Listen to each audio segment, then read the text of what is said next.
Peter Hill Explains, where I invite you to join the science teaching conversation with me about Nicholas of Cusa, a German Christian philosopher who stood on the barrier, or just inside the barrier between medieval ancient philosophy and the modern philosophy of the Renaissance moving forward. Just a tidbit of information, he, after living one of the things that he wasn't successful in his own time getting reforms in, which kept him at the state of continuously philosophizing, refining. So if he had been successful, a lot of this would have stopped. Everyone said, yep, yes, let's implement it. Because people weren't implementing or fully understanding it, he kept on working at it. So we've got this big body of work. The second aspect is that at the end he dedicated his library of books with a small grant of money to an old people's home. And the old people's home was kept year after year, and it preserved his books through all world history. And we've got it again, Nicholas de Cusa. So we've got his original library. And we know it's his because it's got a whole lot of a hospice for people. This is elderly men has done it. So in terms of a time capsule, storing it, because it wasn't going to be known, there's certain people who did read his works, like Bruno. I don't know whether Kant did, but Bruno, really genius person to read it. Now, what's going to happen in episode 6, I'm going to read as much as I can, but I think I'm going to be stopped by 2.3.1, the icon on the wall, because that goes on for several pages and I've only got a limited amount of time. We're on 2.3 out of the Stanford Encyclopedia of Philosophy. Symbols and the philosophical theology. That's this section here, 2.3. The relationship between unlearned ignorance and on conjectures sets a pattern for many shorter theoretical works Nicholas was to write in the 2 decades that followed. The basic insight and framework laid out in learned ignorance is never discarded and never substantially modified. Instead, Nicholas's dialogues are briefer treatises can be read as proposing many different metaphors or symbols for understanding his teaching about the relationship between God and creatures. So the entire thing is that because you can't understand anything exactly, you have to use a metaphor. And although you can't ever grasp anything with the metaphor itself is concrete, and we can look at that. That's a bit of a way out. Now, three examples of these metaphors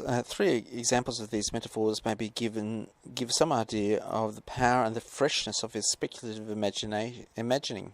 It is definitely fresh for that time. The first is to use the icon on the wall, the vision of God, 1453. The second is an attempt to capture God-creature connection by describing God as not other in a dialogue by that name on the not other. Oh, that's what it meant. Latin. I thought that was what it said, but I couldn't believe someone would write. Can you imagine a book on the not other? Sort of, it was Latin impossibility. I thought it was me going bad. The third is his fascination with mathematics and symbolic potential. While Kunis, which is Nicholas, never surrenders his initial insight that there are no proportions between the infinite and finite, thinking through these later symbols and neologisms, these are contradictions, neologisms, lets us see how these indirect means enable some movement of mind and heart towards the divine mystery with whom we are never connected. 2.3.1, the icon on the wall.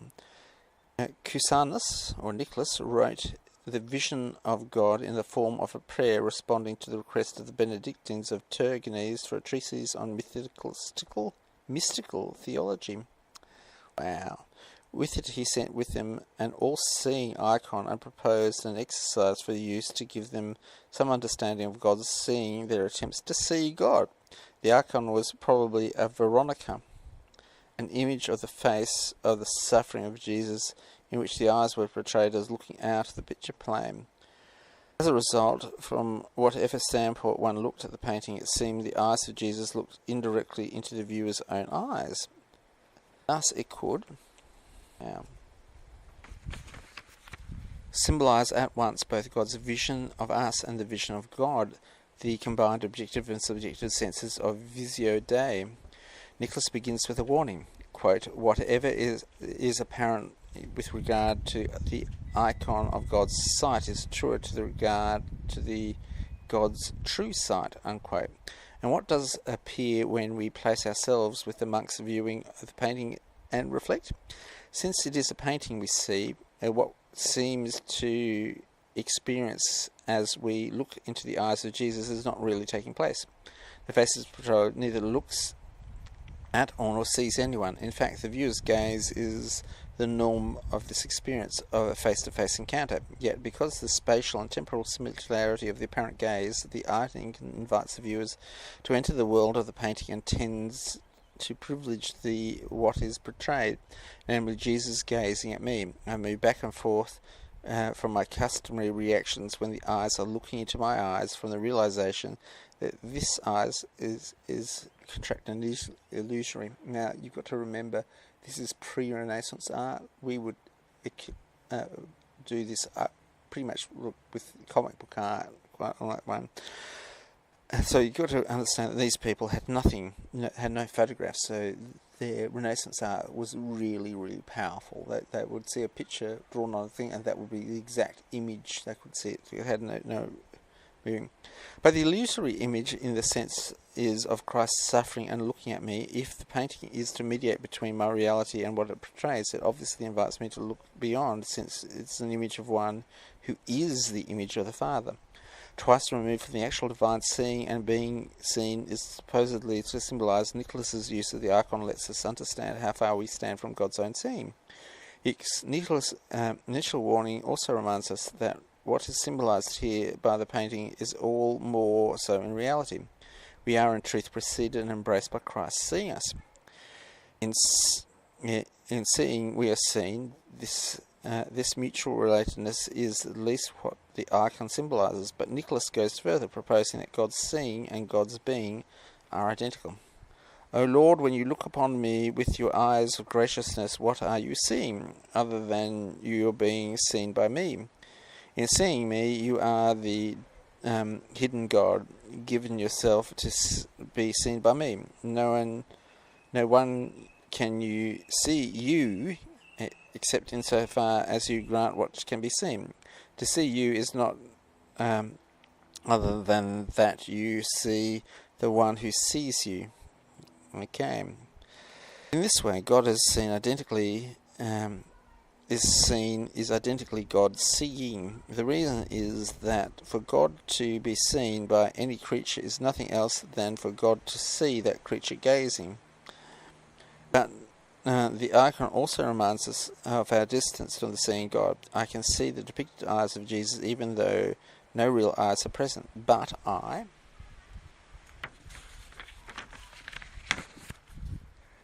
cannot see the divine face or its vision even though God's reality is present and sees me. The dialectic of the divine presence and the absence of the human seeing and not seeing that I experience with the icon is thus turned inside out. When I look at the icon of Christ, what seems present is its seeing is really absent, yet God's seeing is really present though it seems absent. Good God, you can really get it's just a picture, people. Let's go. What the icon symbolizes is thus experience simultaneousness connection of different levels of reality. Indeed, I have a separate reality as contracted image of God only through my relationship to my divine source. What is telling about Nicholas' version of seeing God is neither that the vision discerns nor practices one must follow in order to gain the correct standpoint for such seeing. Rather, he revises the meaning of seeing God so that God is both subject and object of our proposed vision of God. Yet this vision of God is merely purported. Carnus leads us through a series of reflections on seeing and on the face of God, only to let us realize that whatever ratio or discursive reason comes to realize, God is located beyond both imaginative exercise and conceptual understanding. Nicholas, which is true about science, is Nicholas symbolizes our approach to the beyond by encouraging us to enter into a certain secret of hidden silence wherein there is no knowledge or concept of a face, unquote, characterizing it as an, quote, obscuring mist, haze, darkness, or ignorance, unquote. He invokes the coincidence of opposites from unlearned ignorance, and in chapter 9, the vision of God proposed in his second central metaphor, the walls of paradise. God dwells inside the wall, and the walls also symbolize the coincidence of opposites that defeats discursive reason and the principle of contradiction. Very interesting, some of the maths that we can come up with. Like, we can actually, chicken and egg, we can actually do causality analysis. I remember reading something in the Max Planck's Institute on that one. Okay, just how to think through the coincidence of opposites and to attempt to move beyond the wall to some sort of seeing God. Nicholas proposes 3 locations in relation to the wall map, 3 stages of mystical quest using the metaphorical couple of enfolding and unfolding from unlearned ignorance. Reason can understand things enfolded in or identical with God as different from the same things unfolded and created with the universe. At this first stage, we are outside the wall. The second stage is the wall itself, where Nicholas places us and Christ at the door or threshold of the entrance to the wall. Here, unfolding and unfolding coincide, we encounter the barrier of consciousness, coincidence of opposites. At best, we acknowledge that creating and being created are one and the same in God. The third stage is beyond the entrance and inside the wall, where the enfolding and unfolding fall away, and Nicholas points to God's silent presence and utter transcendence, quote, free from whatever can be spoken or thought of, unquote. The third stage involves recognition of God's infinity remains unknowable to us in conceptual terms. Canist proposes that some possible indirect routes that will give us no positive insight or conceptual grasp of the divine essence. For instance, if we look to the very oppositions and contradictions that plague the normal thinking about God, we may do more justice to the unique relationship between God and creatures. In his words, quote, the oppositeness of opposites is oppositeness without opposites, unquote. He identifies the infinite God with this oppositeness of opposites. And now the opposites in questions are ordinary things of our experience that are separate and distinct and that may have opposed or mutually exclusive properties.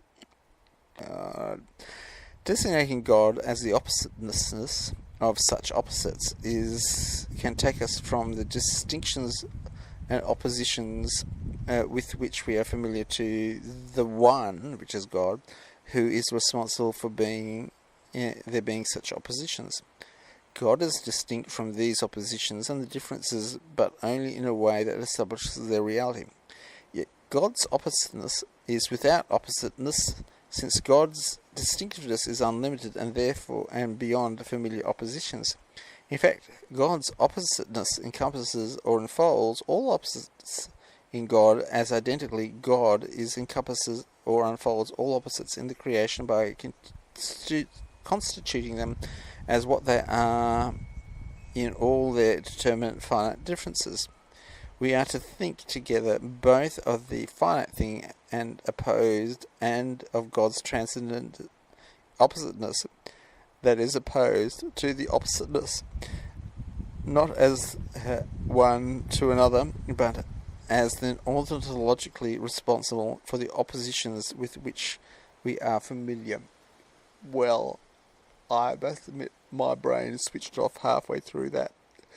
That was just almost too much for me. But that's the contradiction here. There's the germ, germ. Let's say you're on a bus tour, and in the morning you just drive past the Taj Mahal. That's the way to go. The rest of the bus tour goes off in another way, but you go back, and this is my metaphor, and you remember that he, in this, where he's actually got sucked up into all this questioning about what God is and real things like that, he's actually laid some really good scientific foundations. That's the end of this episode 6.